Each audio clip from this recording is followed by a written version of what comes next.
This week, my friend Eric Kavanagh, the CEO of Bloor Group, asked me on his data management show, or DM Radio, for those that are familiar, what is a data product?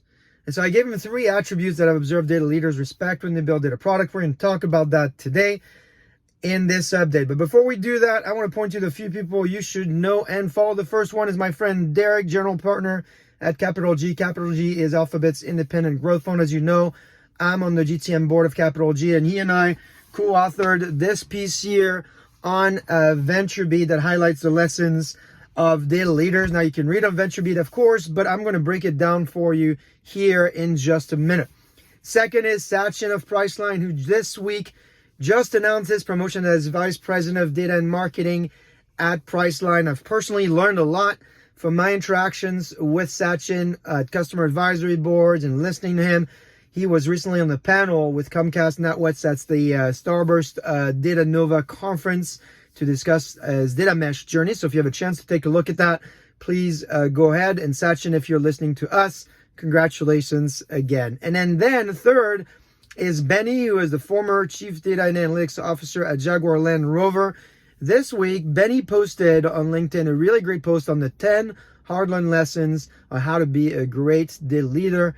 This is something that many of you have already appreciated and commented on, and so you'll want to check out that post down here and put all the links for you so you can easily find them. All right, so since we're talking about Chief Data Officers, Chief Data Analytics Officer, why don't we just break down this piece here that Darren and I co-authored on the good, the bad, and the ugly of the world of data. There's lots of research. You'll find lots of links there so you can take a look at where all these insights come from. So this is not something you're going to be able to quickly scan. I got to warn you. But I'm going to give you at least 3 pointers that are main messages around this piece of research. The first one is the data organization is now a value organization. 70% of you now report under the company president, the CEO, the COO, and the CIO. That means that gives you the opportunity to align to business objectives, not just tech objectives. And many of you are also reporting that you've now started to take a data product orientation to your organization. It's something we've been talking about now for about a year, and so it's great to see starting to hit mainstream here. The second one is that only 40% of companies say their CDO is either successful or well understood. So we have a long way to go there to explain what CDOs and CDAOs are about and how this succeeds. So if you're listening to us and you're one of them and you've got best practices that have helped you solve that, please make sure to share them via comments or links or DM me if you want to keep these comments just between the two of us.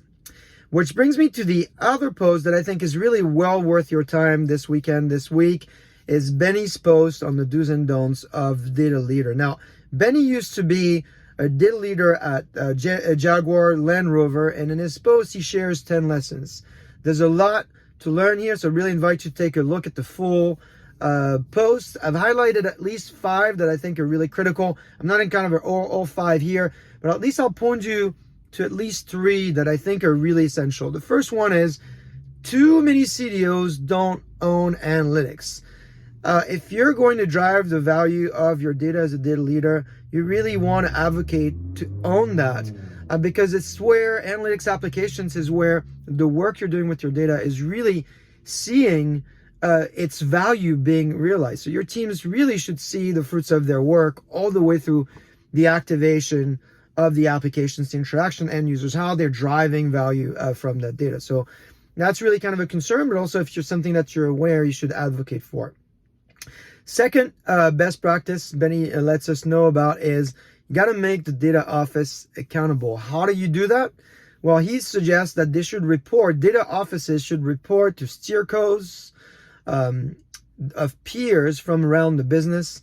Accountability is uncomfortable, but without it, you lose relevance. This aligns directly to what Derek was talking about here in this piece.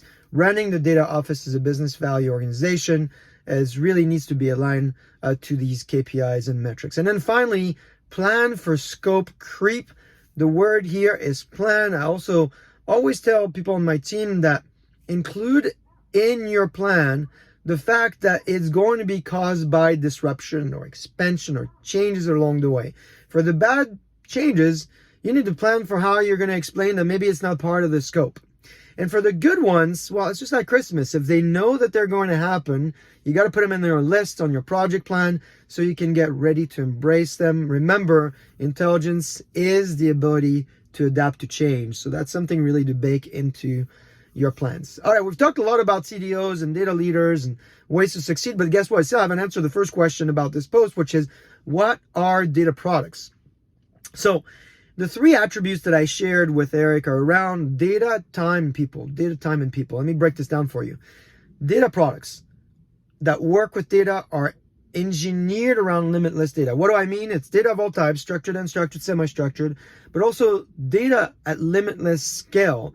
This is not something you can achieve if you have a legacy or a boxed approach, even in the cloud, or VM-based approach to your data cloud. Data products are really engineered for all types of data, volume, hybrid, multi-cloud, and bring that into one unified, empowering experience. So this idea around how data works around the data products is really, really critical, and it's a modern approach, not a legacy approach with limited data. Second, time. Data products are about real-time data products. The world of data extracts does not apply, in my opinion, to data products, because data products are about the now, immediately the now, and they're about the tomorrow. So they want to be powered by AI on the streaming data that's coming into your data cloud. So that's a really important concept, this multi-hop data movement that we have today, where data is copied and transported, I think is counter to the concept of data products. Data products are not about data logistics. They're about data streaming and data in real time. And then finally, data products are about people. And what I mean by that, they are consumer-grade experiences that require enterprise-grade support. What do I mean by that? Well, they got to be highly reliable. They can't break. They also have to be engineered for high concurrency, right? So it's not about 100 people. It's not about 1,000 or 10,000 or 100,000 people.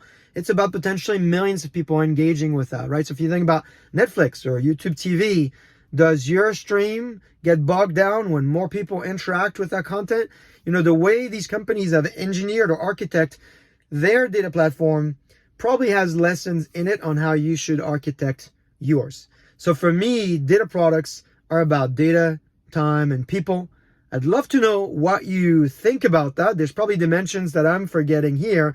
And we're going to have lots of opportunities in the next 30 days here to talk about that in person, because next week I'm starting my trip out to the Gartner event that's hosted at the end of the month in Florida. I'm going through Europe first, so that means I'm going to be in Paris on March 14th with great leaders like Carrefour, L'Oreal, Roche. London on the 16th with leaders from GoCarless and Aldemore and Lytics. Those are events you can register for free right now. I'm going to put the links down for you. And then, of course, if you want to meet at the Gartner Data Analytics Summit in Florida at the end of the month, March 20th, I will also be there. Lots of meetings, lots of sessions. But again, ping me and hopefully we can make something happen. I'm going to put all the links to my feed here so you can see more information about what to expect at Gartner as well. So, we'd love to see you all in person. I hope we can accomplish that. But in the meantime, have a great and powerful week, and I will see you next week.